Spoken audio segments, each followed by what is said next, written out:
তো তোমরা সবাই কেমন আছো? আমি আবার এসে গেছি। তো আজকে বানাবো আমি এখন নারকেল নাড়ু। তো তার জন্য আমি এখানে দুটো নারকেল নিয়ে নিয়েছি। এবার নারকেলটা আমি এখন কুড়ে নেব। তো চলো কুড়ে নিয়ে এখন। নারকেল কুড়তে কুড়তে যা হলো তোমরা তো সেটা দেখতেই পাচ্ছ।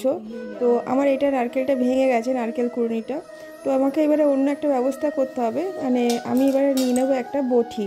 তো বটির সাহায্যে এবারে নারকেল যেটা বটিগুলো হয় না, নারকেল কোড়া বটি যেরকম হয়, সেই বটি আমি একটা নিয়ে নিয়েছি এখানে। তো এবারে সেটাকে নিয়ে আমি কুড়তে বসে গেলাম। তো আমার এখানে এখন নারকেল কোড়া হয়ে গেছে। এখন আমি প্রিপারেশন নিচ্ছি এটাকে চুলাতে বসাবো। তো গ্যাস আমি অন করে ফেলেছি। এখন তোমার একটা প্যান বসিয়ে দিলাম এর মধ্যে। অবশ্যই প্যানটা আপনারা গভীরভাবে দেখবেন না, কারণ প্যানের অবস্থাটা খুবই খারাপ। আমরা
এখানে তোমরা ক্ষীরও ব্যবহার করতে পারো দুধের বদলে।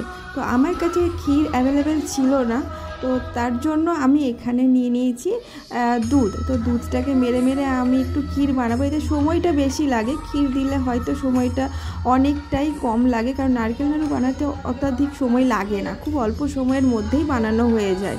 তো তার জন্য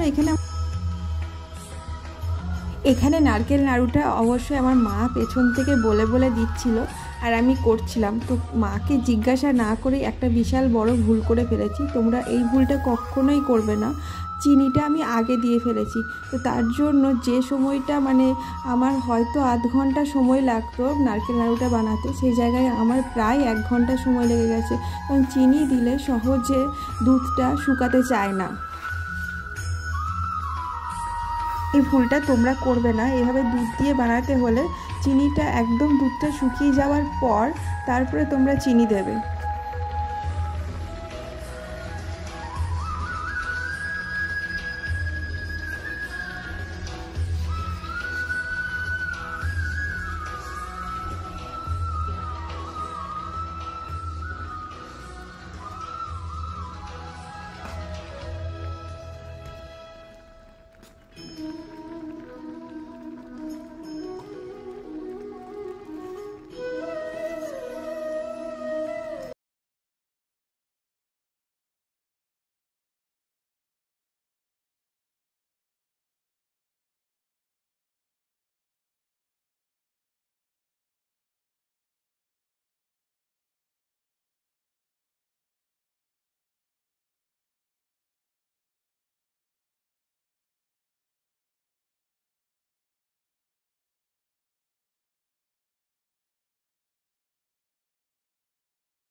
হচ্ছে।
চ্যানেলটা সাবস্ক্রাইব করবেন, ধন্যবাদ।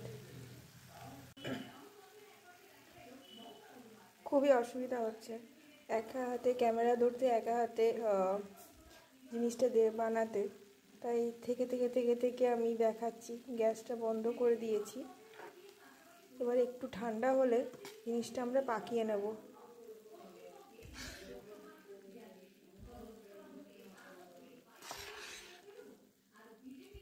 অবশ্যই আপনারাও করবেন বাড়িতে।